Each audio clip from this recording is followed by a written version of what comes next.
परमात्मने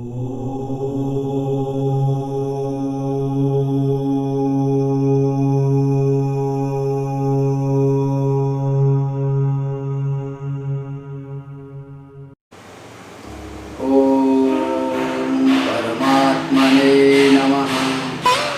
शास्त्र चिंतन में आपका स्वागत है।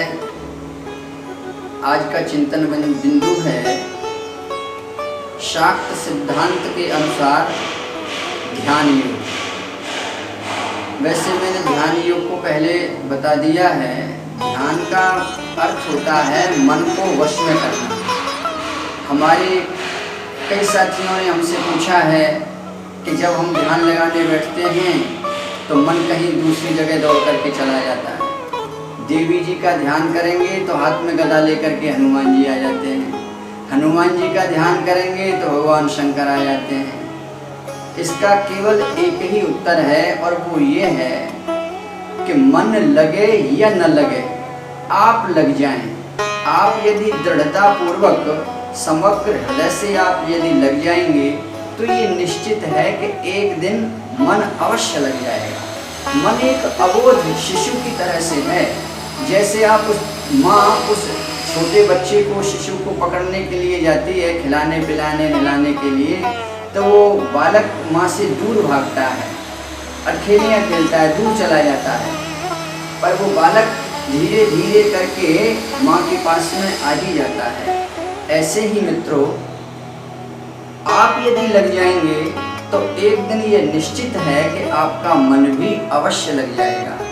दूसरा इसका उत्तर यह है कि ध्यान का मतलब है, मन लगने का मतलब है मन आपके वश में होना। यदि आप किसी व्यक्ति को अपने वश में करेंगे तो वह बहुत जल्दी से आपके वश में नहीं होगा। वश में होने के लिए उसको कुछ समय अपेक्षित है।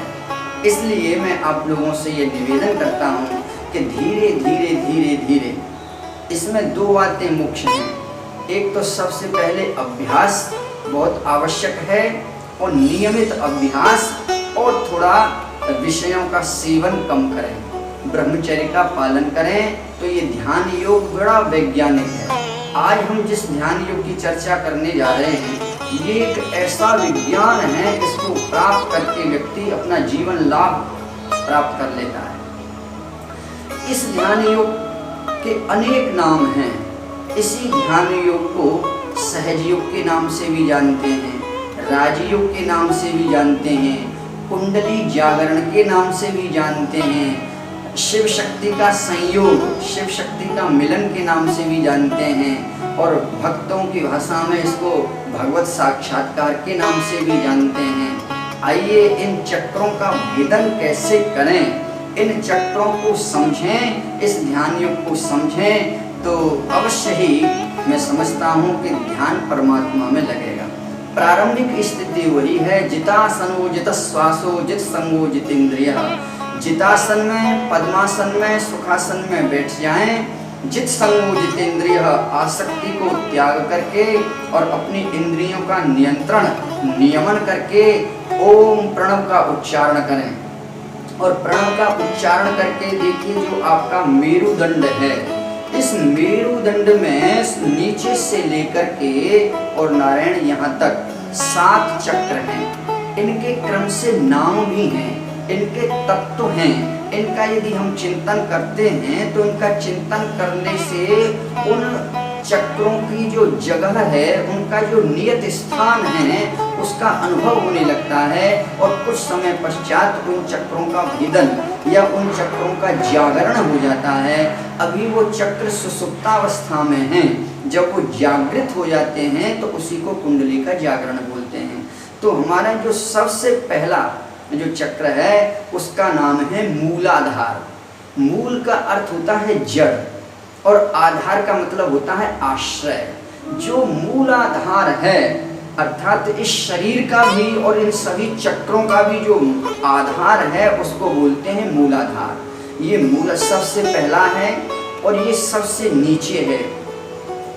मैं आपको बता दूं, मल मूत्र त्यागने वाली जो दोनों इंद्रियां हैं, इनके मध्य में जो भाग है लगभग 15-16 अंगुल का, इसके मध्य में जो स्थान है वह मूलाधार है, यहाँ पृथ्वी तत्व है। जब साधक इसका पहले ध्यान करता है तो पृथ्वी तत्र गंधवती पृथ्वी में से अनेक प्रकार की गंध हैं, अनेक प्रकार की सुगंधों का साधक को अनुभव होने लगता है।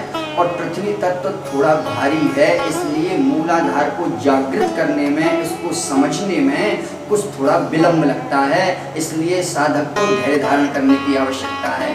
जब ये चक्र जागृत हो जाता है, साधक को अनुभव होता है, तब नारायण इतनी ही दूरी पर अर्थात मूत्रेंद्रिय से लगभग 16 अंगुल ऊंचाई पे आप चलेंगे तो मूलाधार के बाद में आता है स्वादिष्ठान। इस चक्र का नाम है स्वादिष्ठान।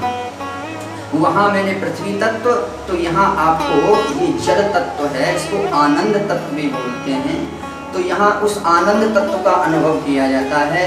जब ये आपके अनुभव में आ जाए, ये जब चक्र जागृत होता है, तो आप इतने ही लगभग अंगुल की ऊंचाई पे और चढ़ेंगे तो मूलाधार, स्वादिष्ठान, मणिपुर, ये आपकी नाभि में है, नाभि प्रदेश में। यहाँ मणिपुर का आप चिंतन करेंगे, मनन करेंगे। जब ये जागृत हो जाता है तो इसके बाद में नारायण ये यहाँ आता है अनाहद।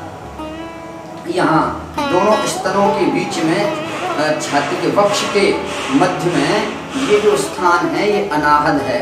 तो मूलाधार, स्वादिष्ठान, मणिपुर, अनाहद और यहाँ गले में ये है विशुद्ध, ये विशुद्ध चक्र है।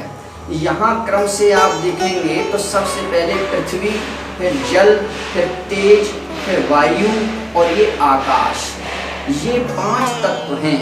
और क्रम से सबसे भारी पृथ्वी तत्व है, उसके बाद में उससे थोड़ा हल्का जल हुआ, उससे फिर अग्नि, उससे फिर वायु, ऐसे करके ये विशुद्ध आकाश। जब इन चक्रों का भेदन हो जाता है तो साधक अपने आप को बहुत हल्का महसूस करता है और इसके बाद में ये आज्ञा चक्र में पहुंचता है। ये त्रिकुटी के बीच में जहाँ दोनों भुवनें मिलती हैं, इस स्थान का नाम त्रिकुटी है। और यहीं से सहस्त्रार की नारायण आज्ञा प्रारंभ मिलती है, आज्ञा प्रारंभ होती है, आज्ञा मिलती है, इसलिए इसका नाम आज्ञा चक्र है। तो यहाँ आज्ञा चक्र में ओमकार का चिंतन किया जाता है, ध्यान किया जाता है। ओमकार है, उसमें तो प्रकाश निकल रहा है, उस प्रकाश में हम अपने आत्मदेव को स्नान कराएं, अपने आप को आप्लावित करें। ऐसे करते करते और फिर यहाँ ब्रह्मरंध्र है, इसको सहस्त्रार्थ बोलते हैं। उसमें एक कमल है, वो उल्टा रखा है। साधक उसको अपने ध्यान के माध्यम से उसको सीधा करता है। सीधा करके वो जो कमल के मध्य में जो कमल गट्टा है, उस कमल गट्टा के ऊपर अपने अपने इष्ट देव को, आप यदि शाक्त हैं तो शिव शक्ति का मिलन कराएं, भक्त हैं तो राधा कृष्ण सीताराम का मिलन कराएं, ओंकार का ध्यान कराएं। इसी को राजयोग, इसी को सहजयोग, इसी को कुंडली जागरण, अनेक नामों से इनको जानते हैं। जब ये चक्र जागृत हो जाते हैं तो साधक के शरीर में, मन में एक इस प्रकार की स्फूर्ति, एक इस प्रकार का आनंद, एक ऐसा सुखद एहसास होता है जो उसको बाह्य उपकरणों से, बाह्य साधनों से नहीं मिल पाता है। और ये दुरूह नहीं है, थोड़ा कठिन अवश्य है, दुरूह लगता जरूर है, पर ये शास्त्रों में लिखा है तो हमारे और आप लोगों के लिए है। इसका यदि नियम से गुरु चरणों में बैठ करके यदि अध्ययन किया जाए, इसका मनन किया जाए और इस ध्यान को किया जाए तो परमात्मा एक दिन अवश्य कृपा करते हैं। पतंजलि महाराज तो उस ध्यान को बताते हैं कि जो हमारी ध्यान की वृत्ति है, ये जब ध्यान गाढ़ा हो जाता है या गहरा हो जाता है, ये गहरा ध्यान ही समाधि का रूप धारण कर लेता है। अब आगे की चर्चा समाधि की वो फिर कभी आपके साथ में किसी दूसरे वीडियो में करेंगे। आज इस ध्यान योग को समझें और अपने जीवन को सफल बनाएं। इतना कह करके मैं अपनी वाणी को विराम देता हूँ। जय श्री कृष्ण, राधे राधे।